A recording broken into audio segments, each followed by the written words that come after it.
Bom dia, senhoras e senhores, e obrigado por aguardarem.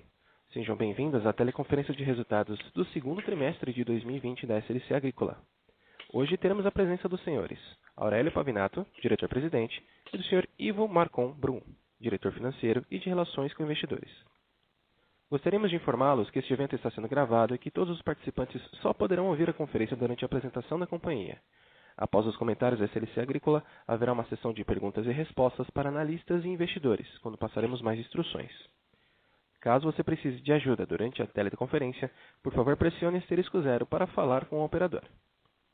Teremos também um webcast ao vivo, com áudios e slides, que pode ser acessado no site da companhia, no endereço www.slcagricola.com.br, na seção de Relações com Investidores, no banner Webcast 2T20. A apresentação também estará disponível para download na plataforma de webcast. As informações a seguir estão disponíveis em milhares de reais e em IFRS, exceto quando indicado o contrário.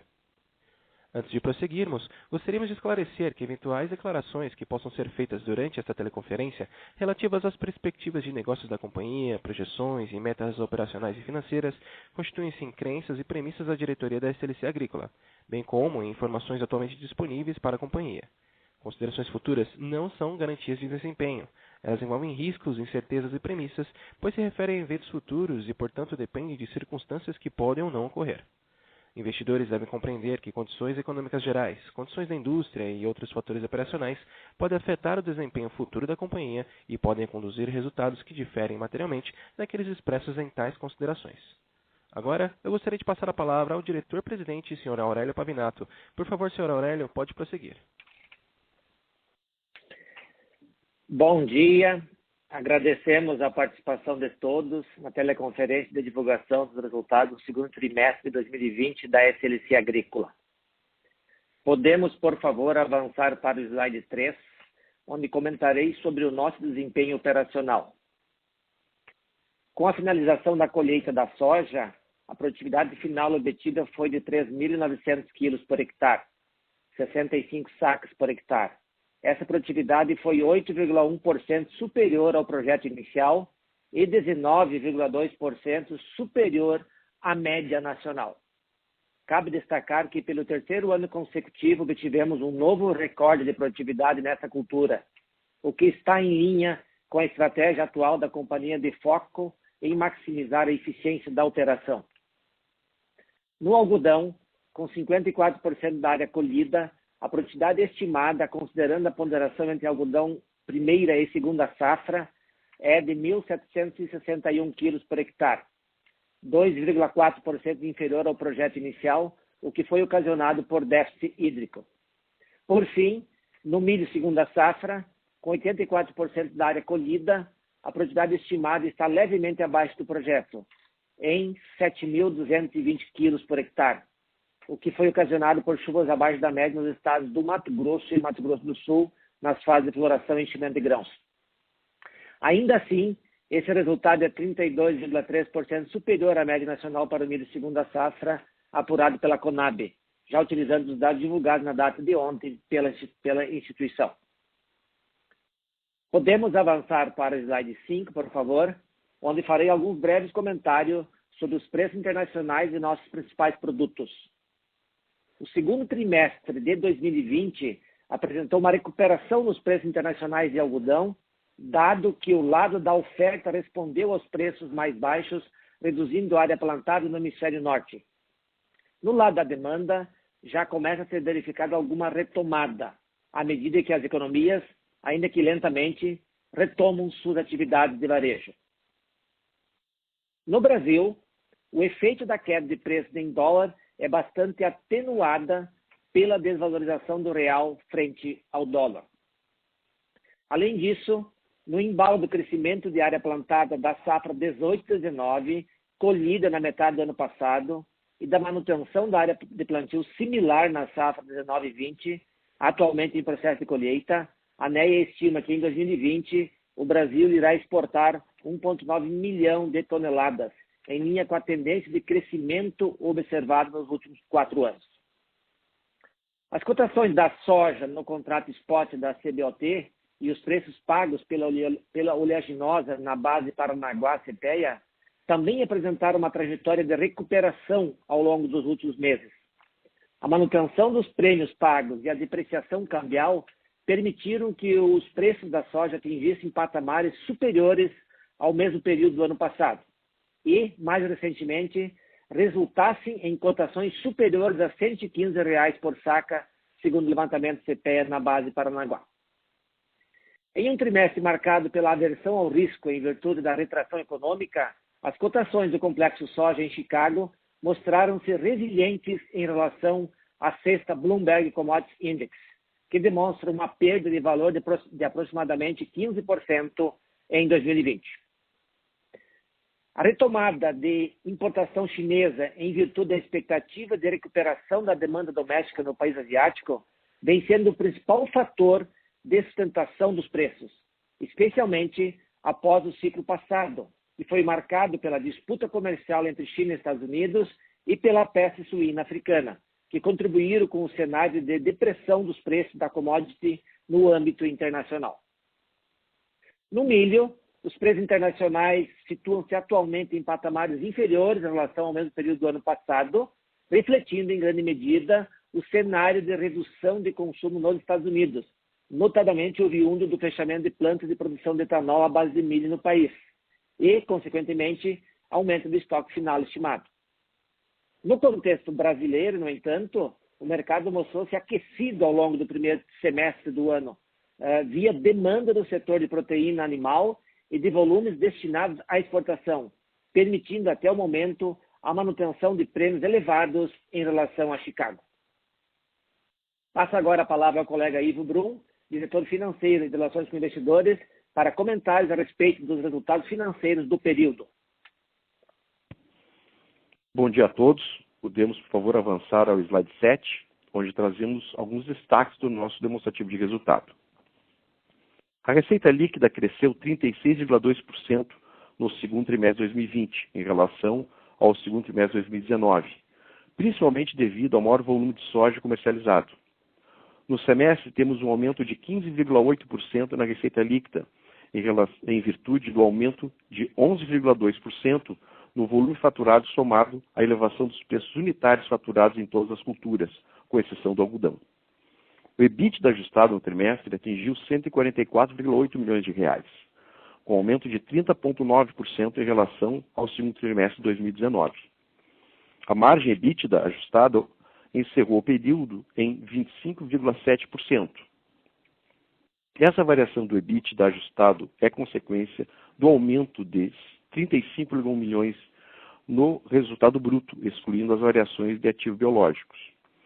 Ao analisarmos a contribuição por cultura, observamos que o avanço no resultado bruto no segundo trimestre de 2020, frente ao segundo trimestre de 2019, foi impulsionado pela cultura da soja, que apresentou um maior volume faturado com expansão de margens. Esse incremento no resultado bruto foi parcialmente compensado pelo aumento das despesas gerais e administrativas. No acumulado do ano, o EBITDA ajustado atingiu 327,7 milhões de reais, com uma margem EBITDA ajustada de 27,4%, ficando 3,3% inferior ao primeiro semestre de 2019. O lucro líquido do segundo trimestre de 2020 foi de 196,1 milhões de reais, uma redução de 7,5% frente ao segundo trimestre de 2019. O principal fator que contribuiu para essa variação foi a dinâmica de contabilização dos ativos biológicos, notadamente na soja, visto que, nesse ano, o resultado líquido atribuído à cultura teve maior parte do seu reconhecimento no primeiro trimestre, quando comparado com o ano de 2019. Isso pode ser validado quando analisamos o lucro líquido acumulado do ano, onde temos avanço de 9% com relação ao ano anterior, com 352,5 milhões de reais. Conforme temos frisado em nossos materiais de comunicação, a dinâmica de contabilização de ativos biológicos pode deslocar o reconhecimento do lucro entre trimestres, o que faz com que a análise do acumulado do ano reflita melhor as expectativas de resultado para uma determinada safra. Para concluir, podemos avançar para o slide 8, onde apresentamos a nossa posição de endividamento. A dívida líquida ajustada da companhia encerrou o segundo trimestre de 2020 em 1,4 bilhão, apresentando um aumento de R$ 487 milhões em relação ao quarto trimestre de 2019. A dívida líquida foi impactada principalmente em função do aumento na necessidade de capital de giro, oriundo, por sua vez, do volume de pagamentos de insumos agrícolas da safra 19/20. Cabe salientar que o aumento do endividamento nesse período do ano é esperado, considerando o ciclo financeiro do negócio. Estamos colhendo algodão e milho, que serão faturados no segundo semestre. Adicionalmente, tivemos um aumento na dívida bruta, visando manter um nível de caixa confortável de forma conservadora, visando a proteção a eventuais cenários de estresse econômicos e financeiros oriundos da pandemia. Com o novo cenário de juros, a companhia captou principalmente operações de longo prazo com taxas atreladas ao CDI, o que está refletido na redução do custo financeiro do endividamento, com a queda da taxa média anual de 5% no quarto trimestre de 2019 para 13,2% no primeiro semestre de 2020. Por fim, gostaria de destacar a realização da AGO Virtual no dia 30 de julho, na qual foi aprovado um pagamento de dividendos de R$ 73,7 milhões, que foram distribuídos na data de ontem, fazendo um total de dividendos pagos no ano de R$ 147,5 milhões. Devolvo agora a palavra ao Pavinato para que ele possa comentar sobre o outlook para o restante dessa safra e para a próxima. Obrigado, Ivo. Vamos avançar para o slide 10, por favor, onde apresenta uma posição atualizada dos nossos preços regados para a safra 19/20 e 2021, já convertidos para reais. Conseguimos avançar bastante na venda da produção para a safra, atingindo patamares de preços superiores ao mercado atual e a níveis superiores aos da safra anterior, se considerarmos os valores em reais. Finalizamos também a compra de fertilizantes e defensivos para a safra 2021, em negociações que permitiram redução relevante nos valores em dólar quando comparados com a safra 19/20. Considerando a conjuntura de custos e preços em dólar até o momento e também o nível de câmbio atual, esperando que o nível de rentabilidade se mantenha também para a safra 2021. Obrigado e ficamos à disposição para responder questionamentos. Abrimos então a sessão de perguntas e respostas. Caso você tenha alguma pergunta, por favor, pressione *1 em seu telefone.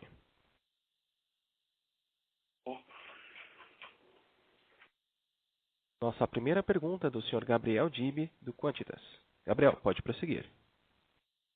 Obrigado por pegarem minha pergunta. Eu gostaria de saber se vocês podem passar alguma visão de como a gente pode imaginar aí a expansão de área plantada nos próximos anos. Quantos mil hectares a gente pode esperar aí por ano e qual o mix disso entre área arrendada e área própria? Obrigado. Bom dia, Gabriel. Nós temos um banco de terras que nós estamos desenvolvendo e a gente, então esse ano inclusive a gente está numa fase de desenvolvimento de algumas áreas, fechando na verdade o nosso ciclo de expansão em áreas não desenvolvidas, a gente está fechando esse ciclo e esse ano será o último ano que a gente ainda converta a área nova. E, então esse banco de terras vai nos ajudar na expansão e além disso nós pretendemos expandir via arrendamentos. Então, nós temos como meta manter essa velocidade de crescimento aí 20, 30 mil hectares por ano e a gente está na expectativa de que a gente consiga efetivar e entregar essa meta nossa. Obrigado. Lembrando a todos de que para realizarem perguntas, basta digitar *1 em seu telefone.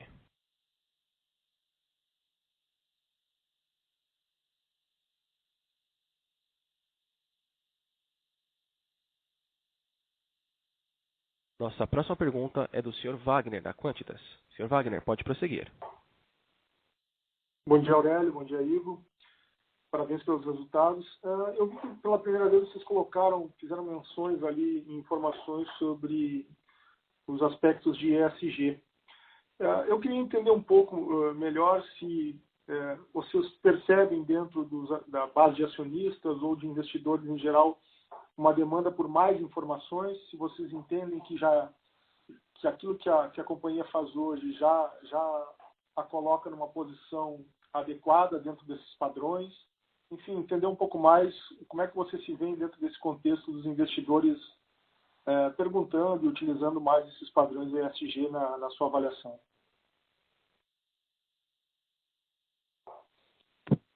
Ivo, começa respondendo, por favor. Perfeitamente. Bom, obrigado pela questão, essa é uma questão bastante interessante. Eu te diria assim, a gente tem investido muito nessa questão de ESG, já faz mais de 10 anos, né? A companhia começou a certificar as fazendas, já é um processo bem antigo, né? Então, depois da IPO começou essa definição de certificar as fazendas, isso melhora o processo, mas não é só isso, né? Isso também nos dá mais clareza nessa questão somente ambiental, né? De controle. Então, muita coisa para ser controlada dentro do Gama Agrícola, né? E a gente tem, sim, percebido os investidores questionando mais sobre esse assunto. É por isso que a gente abriu essa seção de ESG dentro do Release. A ideia é que a gente tenha sempre algum comentário sobre ESG ao longo do ano. E, independente disso, no final do ano nós temos um relatório integrado, né, que compõe com a nossa parte financeira e de ESG num único relatório, né? A gente já tem emitido esse relatório já faz uns 2 anos, né, e a gente tem uma boa percepção dos acionistas, dos investidores em geral, para o nosso material. O ramo agrícola sempre é um ramo muito questionado nessa questão de meio ambiente, principalmente, né? Acho que a questão social, tá? Eu te disse, é um destaque, né, nas comunidades onde a gente se começa a operar, né? A gente muda efetivamente a vida daquela sociedade, melhora as escolas, melhora as estradas, isso natural, melhora as condições de saúde, porque a gente também oferece saúde para os nossos funcionários, consequentemente, a gente vai o quê? A gente vai melhorar o hospital local, as clínicas locais, né? Por questão de governança, também acho que nosso histórico fala sozinho, né? A gente não participa de nenhum escândalo aí, infelizmente o Brasil é rico nessa questão, né? E a gente tem passado nos últimos, pelo menos desde a IPO, nos últimos 10 anos, tranquilamente, sem nenhum tipo de problema. E na questão ambiental, sim, isso é um item crítico, né? Quando os investidores olham a SLC agrícola, né? A gente segue restritamente a lei, né? Então, a gente tem trabalho de aberturas, fez trabalho de aberturas diárias nos últimos anos, quase todas elas, né, com autorização. Às vezes as autorizações levam 2, 3 anos. A gente faz todo o fluxo, né, necessário para conseguir as licenças. Quando faz a abertura, também tem recomendações dessas aberturas, a gente também faz estritamente essas recomendações. A gente não tem intenção, nenhum plano de entrar operando na Amazônia. A gente, na verdade, não opera nessa região, né? A gente vai até o Mato Grosso, vai até o Maranhão, não passa dessas regiões. Então, acho que a gente tem que mostrar um pouco mais o que o agronegócio faz, principalmente os grandes produtores, né? Que são produtores que, efetivamente, todos eles seguem a lei, a gente tem conhecimento disso, mas, infelizmente, a imagem que passa do agronegócio não é tão boa. E a gente, como contata muito com os investidores, recebe muitos questionamentos. Então, por isso a gente abriu essa sessão, para a gente mostrar mais o que o agronegócio faz, mais o que a SLC faz, para desmistificar um pouco essa questão da agricultura, né? Que tem uma imagem muito negativa lá fora, principalmente, porque não entende, né, as queimadas no Brasil que acontecem. Na prática, a gente tem um período agora de muita seca, né? A gente tem que ter clareza nisso. Então, chove durante 4, 5 meses nessa região, no Cerrado e no Norte. Isso deixa o material, toda, né, a vegetação seca. Então, qualquer coisinha faz pegar fogo e, evidentemente, com o vento forte que tem na região, fica difícil apagar. A gente tem, né, dentro das fazendas, pessoas treinadas para combater os incêndios eventuais que acontecem, porque nós não temos nenhum interesse que isso aconteça. A gente deixa uma palhada no solo exatamente para proteger o solo, para que ele proteja, que ele mantenha a umidade do solo nesse período. Uma queimada para nós é completamente desapropriado, né? Porque a gente vai perder todo esse trabalho que a gente faz de manter material orgânico no solo para proteger, né? Então, basicamente é isso que a gente tem feito, tem trabalhado muito forte nisso, e a gente vê que a demanda aumentou de perguntas sobre esse assunto. A gente até fica feliz por isso, porque a gente já tem trabalhado nos últimos 10 anos muito forte nesse assunto, e até então a gente tinha visto pouco repercussão, né? E agora a gente está vendo uma maior assim, demanda para o assunto. Ok, muito obrigado. A próxima pergunta veio via webcast, do Sr. Mauro Santos. Ele pergunta: Bom dia, em que estágio está a digitalização das fazendas próprias e arrendadas? Bom dia, Mauro. A digitalização é um processo que 2020, eu tenho dito, será o ano que vai ficar marcado na história da SLC como o ano que nós mais estamos investindo em na agricultura digital. Vai ser o shift point aí do investimento em agricultura digital. Nós estamos instalando o 4G em todas as fazendas da empresa, até março do ano que vem nós devemos ter todas as fazendas instaladas com 4G, para ter conectividade em todos os cantos da fazenda e poder trabalhar com as máquinas conectadas, trabalhar com os coordenadores de campo, os monitores de pragas e doenças que vão para o campo, com o tablet, fazer o levantamento e ter os dados online, on time, ter um mapa de pressão de praga, definir por aplicações localizadas. Então a conectividade está sendo instalada e nós, na SDC, nós vamos ter 100% das fazendas conectadas. E essa ferramenta da conectividade vai permitir a gente maximizar a eficiência de uso dos insumos. Um campo que nós estamos trabalhando forte é o uso dos defensivos agrícolas, através da aplicação localizada. Vai no campo, faz o levantamento de pragas e doenças, você no final do levantamento tem um mapa, aí o mapa mostra onde tem a pressão maior, onde tem pressão menor, onde não tem pressão, e esse mapa você transfere daí online para o pulverizador, que o pulverizador já está preparado, e você faz a aplicação localizada dos defensivos agrícolas e economiza produtos. Nós já temos na safra atual, entre a aplicação localizada e a aplicação direcionada, que nós chamamos, que é a aplicação com uma máquina que ela detecta a erva daninha e só abre o bico do pulverizador aonde tem a erva daninha, que são dois fornecedores, que é o Weed Seeker e o Weed It. A gente, nesse ano, economizou 20 milhões de reais em defensivos para controlar as pragas e controlar as ervas daninhas. E a gente visualiza uma oportunidade muito grande nos próximos anos, que é o uso mais eficiente dos insumos agrícolas. A parte nós estamos investindo forte na nossa agricultura de precisão, que a gente tem trabalhado há vários anos, mas agora nós definimos um plano que nos próximos 2 anos, 2020, 2021 e 2022, nós vamos fazer 100% das nossas lavouras de aplicação de taxa variável de calcário, de fósforo, de potássio, para melhorar ainda mais e uniformizar ainda mais o potencial produtivo das nossas lavouras. E então a agricultura digital, assim como é chamada, toda essa conectividade, toda essa gestão das informações, automaticamente vai gerar um banco de dados enorme. E então esse banco de dados aí, nós estamos trabalhando com sistemas, softwares, para a gente conseguir, através desse banco de dados, gerar mais informações e cada vez mais fazer o manejo das lavouras com mais eficiência. Na minha visão, a agricultura digital, a nível mundial, ela vai ser uma revolução no manejo das culturas. Uma revolução em termos de eficiência. Conseguir controlar as pragas e as doenças com menor custo e também maximizar o uso dos fertilizantes e aumentar a produtividade. Então, a perspectiva é muito animadora em termos de você produzir mais com menos. E nós queremos andar na frente e ser um dos líderes nessa área e ser exemplo para outros produtores no Brasil e no mundo. Perfeito, então, pergunta respondida. Gostaria de lembrar a todos de que para realizarem mais perguntas, basta digitar *1 em seu telefone. A nossa próxima pergunta é do Sr. Victor, do Credit Suisse. Victor, pode prosseguir. Bom dia a todos, pessoal. Desculpe se esse tema já foi discutido aqui, eu acabei entrando um pouquinho atrasado no call de resultados. Eu queria entender um pouquinho como é que vocês estão com a cabeça para preço de commodities, tá? Porque a gente vê o preço de soja num nível assim, que talvez seja o maior nível da história, né? Ao mesmo tempo que isso passa a animar vários produtores, né? E obviamente a gente deve ter algum tipo de expansão de área plantada, eventualmente até de produção para o ano que vem. Então, uma das dúvidas que eu tenho é a respeito dessa dinâmica de precificação de soja, se a gente deveria haver uma pressão maior no próximo ano ou não, tá?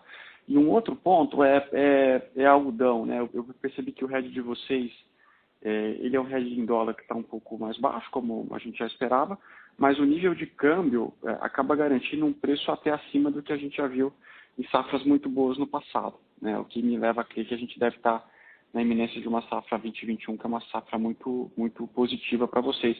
Eu só queria entender se esse raciocínio faz sentido ou não. Obrigado, pessoal. Bom dia, Victor. Positivo, Victor. O soja, vamos pegar soja e milho. Preços internacionais, eles estão no mesmo patamar que estavam há 6 meses atrás, há um ano atrás, na faixa de $9 por bushel a soja. Então veio a pandemia, veio a crise, inicialmente houve uma redução de preços e os preços já voltaram para o patamar anterior. Então, resumindo, a gente não teve redução de preços internacionais da soja nos últimos meses, né? E o que justifica esses preços internacionais se manter nesse patamar? Demanda, Victor. A demanda por soja a nível mundial, este ano, a previsão ontem, o relatório do USDA, mostrando um crescimento maior do que no ano anterior. No ano passado, o mundo produziu a safra passada, que fechou 19 e 20, produziu 337 milhões de toneladas de soja. Uma produção menor do que o ano anterior, em função de que houve uma quebra na safra americana. E o mundo consumiu 352 milhões de toneladas. Um crescimento de 10 milhões versus o ano anterior. Inicialmente, a previsão era ter um crescimento de 6 milhões de toneladas, para 348, e acabou, no final, agora, consumindo mais e cresceu 10 milhões. A previsão de safra de consumo para o ano que vem, safra 2021, é 368 milhões de toneladas. Ou seja, um crescimento de 16 milhões de toneladas. A gente, se você voltar no tempo, uns 5, 6 anos atrás, crescia 12, 15 milhões por ano a demanda por soja no mundo. Aí veio a febre suína africana, que afetou o plantel de suínos na China, e aí a gente passou 2 anos crescendo menos, crescendo 6, crescendo 8 milhões de toneladas. Agora, como está voltando o plantel de suínos na China e uma produção muito mais industrial, que demanda mais farelo de soja, os dados estão mostrando esse crescimento na demanda com muita consistência. Então, a produção na safra 2021 vai ser 370 milhões, segundo o USDA. Os Estados Unidos está com uma lavoura fantástica, alta produtividade, estão prevendo para esse ano, isso já está nesse número. Só que a demanda crescendo nesse nível, e isso sustenta os preços da soja. Então, a nossa visão de que, no caso da soja e do milho também, não vou comentar no número do milho para não gastar muito tempo, mas no caso do milho também, o milho, num primeiro momento, teve o impacto da redução do consumo para etanol, mas o petróleo que tinha vindo para preços negativos voltou, né? Então, o petróleo hoje está no patamar normal de preço, aí na faixa de $40 por barril, e a demanda de milho para etanol voltou também. Então aquele risco maior de redução de demanda por milho também já não tem mais.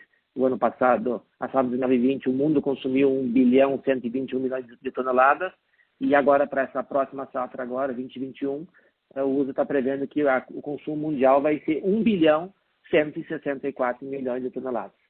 Ou seja, um grande crescimento no consumo de milho a nível mundial, e por isso que os preços de soja e de milho, a nossa visão é que eles vão se manter nos patamares atuais.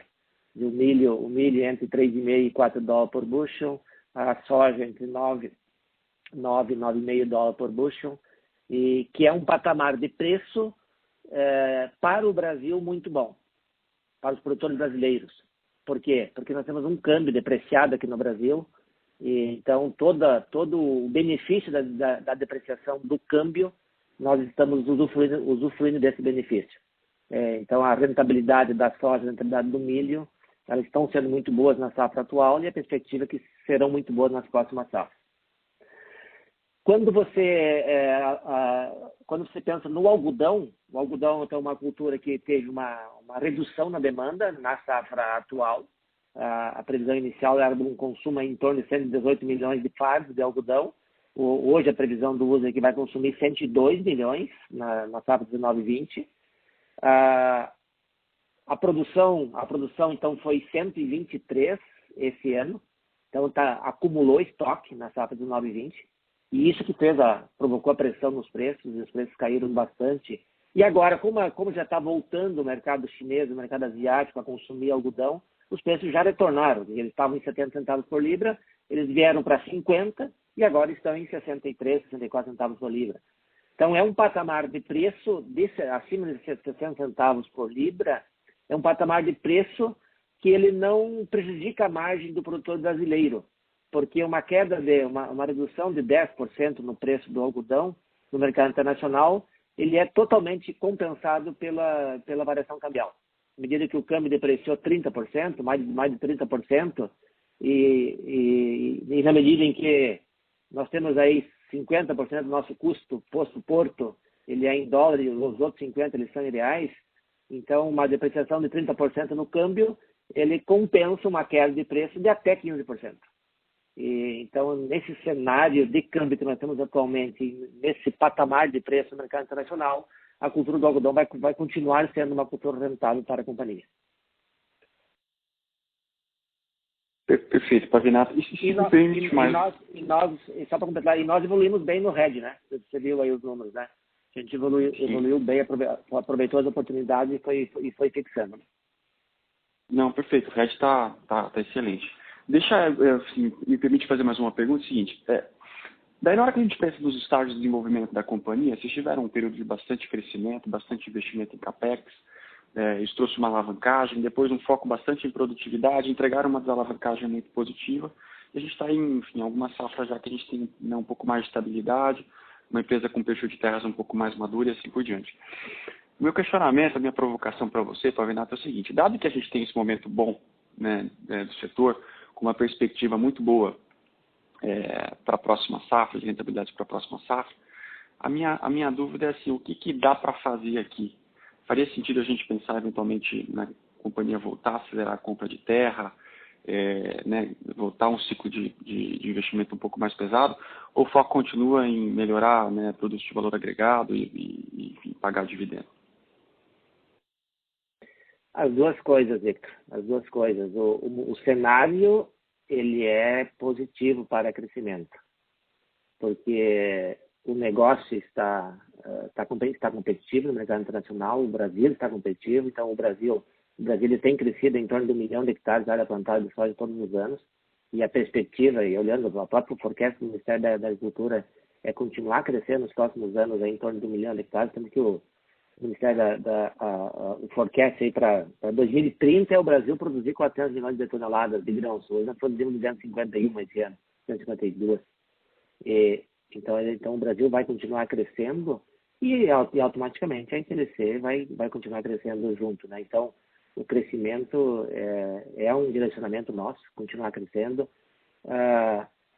Só que o nosso crescimento não vai ser mais em novas fronteiras agrícolas, é isso que nós aí comentou, essa questão ambiental. O nosso crescimento ele vai se dar em cima de áreas maduras via consolidação, via arrendamento, nós estamos acabando de desenvolver o nosso banco de terras que nós temos, e a partir daí a gente vai crescer aproveitando oportunidades que aparecem no mercado de arrendamento. A aquisição de terra é um ponto, é uma alternativa, mas não é o foco principal nosso de alocação de capital. Dentro da lógica nossa de buscar um ROI ainda melhor no nosso negócio, nosso ROI ele já é um ROI adequado, mas a gente visualiza a perspectiva de conseguir ROIs ainda maiores ao longo dos próximos anos na nossa operação. Então, nós estamos focados em agregação de valor. Então, nós estamos focados em aumentar a produtividade, aumentamos muito a produtividade de soja, nós visualizamos um espaço, a produtividade de algodão também, nós estamos num outro patamar, mas nós visualizamos um espaço para incrementar ainda mais, nos próximos anos agora, a produtividade do algodão e do milho, talvez um espaço maior do que na soja no curto prazo agora, para a gente capturar mais valor em cima de produtividade.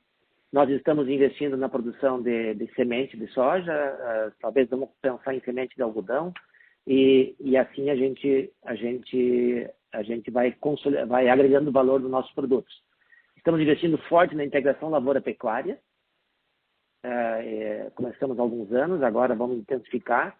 São projetos que agregam valor, eles são sinérgicos, são sinérgicos, eles geram benefícios ao sistema produtivo, produz carne, ainda sobra uma palhada que você utiliza para o plantio direto depois da soja, a soja produz mais depois, você aproveita as áreas que têm menor potencial para produzir a soja, para produzir o milho safrinha e coloca o gado na entre-safra.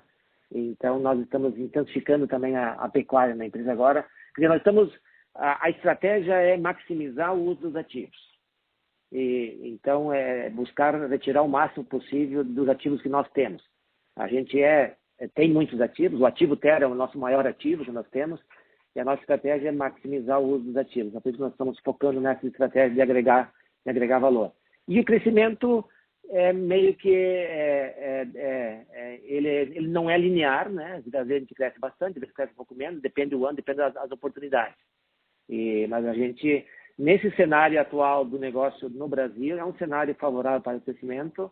Uma outra variável muito importante, que a gente nunca teve essa experiência no passado, é o juro baixo. Né? É o juro baixo no Brasil. E isso vai mudar, eu diria assim, toda a dinâmica do mercado em termos de potencial do produtor se financiar para financiar o seu negócio, e vai mudar a dinâmica de precificação dos ativos. O ativo terra é um ativo que vai subir de valor muito nos próximos anos, porque é um ativo que tem a sua resiliência, tem a sua segurança, e com esse nível de taxa de juro, a tendência é que esses ativos se valorizem, né?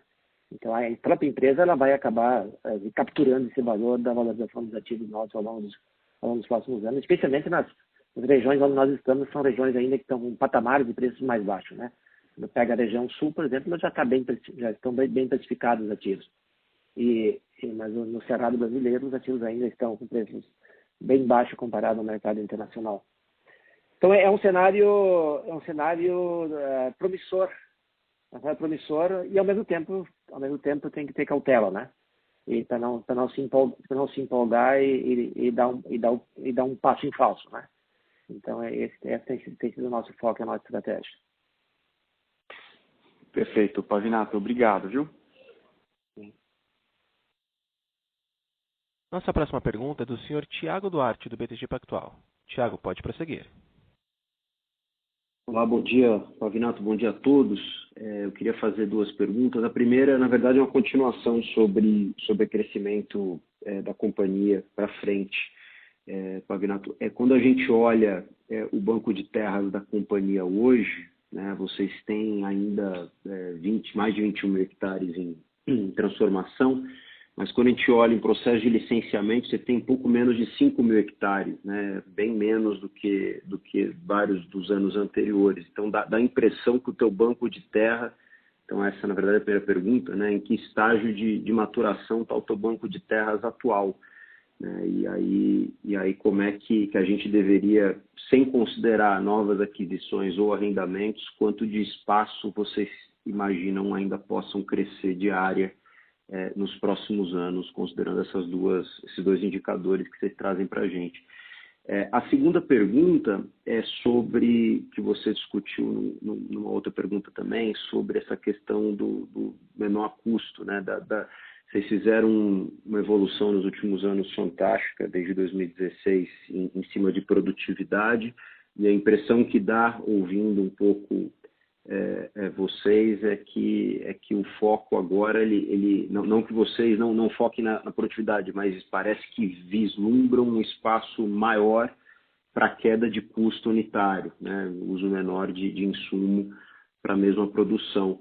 E aí eu queria te perguntar se vocês vislumbram já algum tipo de impacto, conseguem quantificar algum tipo de impacto já para o próximo ano. Imagino que no próximo TRI a gente vai ter uma ideia melhor do que vocês vão guiar a gente para o crescimento do custo na próxima safra, mas se vocês tiverem já algum tipo de indicativo de ganho de custo por hectare ou custo por tonelada, já seria bem legal. Muito obrigado. Bom dia, Tiago. Sobre crescimento, eu já comentei anteriormente, nós nós temos essa como intenção de crescer 20 a 30 mil hectares por ano. Obviamente não é linear, tem anos que cresce mais, anos que cresce menos, dependendo das oportunidades. A nossa visão é de que oportunidades de arrendamento elas existirão e continuarão existindo, então a gente vai ter a oportunidade de crescer via arrendamentos. O Banco de Terras, nós estamos fechando o ciclo de conversão de terras. Então, nós estamos realmente, os dados estão corretos, aí 20 mil hectares que nós estamos convertendo, e tem mais 5, e nós vamos fechar esse ciclo. A gente não vai mais comprar terras não desenvolvidas para converter ao longo dos próximos anos. Então, a gente vai fechar esse ciclo, a gente vai focar em terras desenvolvidas. Nesse escopo de terras desenvolvidas entra pastagem, por exemplo, que pode ser opção de crescimento também, né? Não é somente áreas já plantadas com culturas anuais, né? Então essa questão do crescimento em áreas não desenvolvidas tem toda uma lógica econômica e uma lógica ambiental, e então a gente visualiza que não é oportuno a gente continuar naquela estratégia de conversão de terras, né? A gente visualiza que é muito mais conveniente nós mudar essa estratégia, e mudamos a estratégia, estamos apenas fechando o ciclo que nós tínhamos iniciado lá em 2007 de expansão em cima de transformação. A gente fecha agora com essas áreas que estamos convertendo agora. Então a gente visualiza espaço para crescimento, Tiago. Hoje, eu estava comentando o juro baixo, né? Hoje tem mais gente talvez pensando em investir que não é operador, em investir no ativo terra, e aí ele precisa de um operador, né? Então, talvez a gente vai ter mais oportunidade nos próximos anos de operar para quem quer investir no ativo somente dentro de uma lógica de taxa de juro baixa, uma lógica de alocação de capital, né? E dentro de todos os investidores do mercado aí, a diversificação dos investimentos às vezes acaba atraindo eles para investir no ativo terra, né? Sobre o custo de produção, aquilo que eu comentei sobre a agricultura digital, nós visualizamos um espaço muito grande para a gente maximizar a eficiência dos insumos. Então realmente a gente tem uma visão de que a gente vai conseguir ter um custo menor de produção utilizando essas tecnologias da agricultura digital e o uso mais eficiente dos insumos na lavoura. E o menor sempre, aquela história, sempre o comparável com a média, né? O comparável com o setor. Agora, um outro fator importante que aconteceu para a safra 2021 é que nós estamos tendo uma redução de custo de produção em dólar pela redução do preço dos insumos. Os fertilizantes caíram muito de preço, então a gente comprou a um preço menor em dólares. Os próprios defensivos, na medida que o câmbio deprecia, tem uma parte do custo dos fornecedores, ele é em reais, então eles têm maior espaço para conceder um desconto no preço em dólar, então acaba reduzindo o preço em dólar também. E então por isso que mesmo com esse câmbio depreciado, a nossa expectativa é que na próxima safra o aumento de custo em reais ele não será tão grande, e nós teremos uma redução do custo em dólar na safra 2021. E, além disso, quando tu pensa em 21, 22, no nosso caso, a gente já evoluiu também na aquisição de alguns insumos, já garantindo custos baixos para a safra seguinte. Então, mas aí é a questão comercial, né? A tua pergunta mais é a questão de uso dos insumos. O uso dos insumos, a agricultura digital realmente vai permitir a gente ter um custo menor, né? Perfeito. E só um follow-up no primeiro ponto, Pavinato. A gente não está falando, pelo menos do ponto de vista da estratégia de vocês, a gente não está falando de fazer mais sale leaseback, ou tá? Quando não. Você fala a expansão de área arrendada nova, né? Exatamente. Porque o sale leaseback a gente fez aí 2, 3 operações agora ultimamente. A gente confirmou de que os nossos appraisals estão corretos. A gente vendeu igual ou acima do appraisal, né? E a gente hoje tem essa visão de que com esse juro baixo os ativos vão valorizar nos próximos anos. E então não tem por que nós vender, nós não temos necessidade de caixa para vender terra agora. e não tem por que nós vender ativos nossos, né? E dentro de uma visão que a gente quer crescer bastante, a gente vai ter recursos, capital para crescer bastante nos próximos anos, a gente vai aumentar o nosso share de área arrendada via crescimento na área arrendada. Hoje nós estamos aí com um share depende como calcula, 45% a 50% de área própria e área arrendada. E nós temos uma visão de que a gente pode trabalhar no futuro com um share menor. Um share menor de área própria e um share maior de área arrendada via novos arrendamentos. E um share maior de área arrendada, a gente vai melhorar o ROI da companhia. E a gente vai conseguir, nós temos conseguido aí só no nosso farming, excluindo a apreciação das terras, depende do ano, em um ROI de 8%, 10%, né? E a gente tem visão que a gente vai conseguir elevar esse nível de ROI nos próximos anos da companhia através da expansão de áreas arrendadas. E agregação de valor, aquilo que eu comentei anteriormente, né? De novos produtos e maximização da eficiência dos ativos, né? Desde algumas reduções de ativos como colheita de soja. Nós estamos hoje com 40% da área com colheita terceirizada e sendo muito eficiente, não necessitando comprar as máquinas. Agora acabamos de fazer o leasing dos veículos, né? Veículos a gente usa dentro das fazendas e tal, desde o caminhonete do gerente e tal. A gente agora vai deixar de comprar e vai alugar. E sem aumentar custo similar, e a gente não precisa fazer o capex desses ativos, né? Então, é assim que a gente está visualizando os investimentos futuros aí, Thiago. Faz todo sentido. Obrigado, Pavinato. Lembrando a todos de que para realizarem perguntas, basta digitar *1 em seu telefone.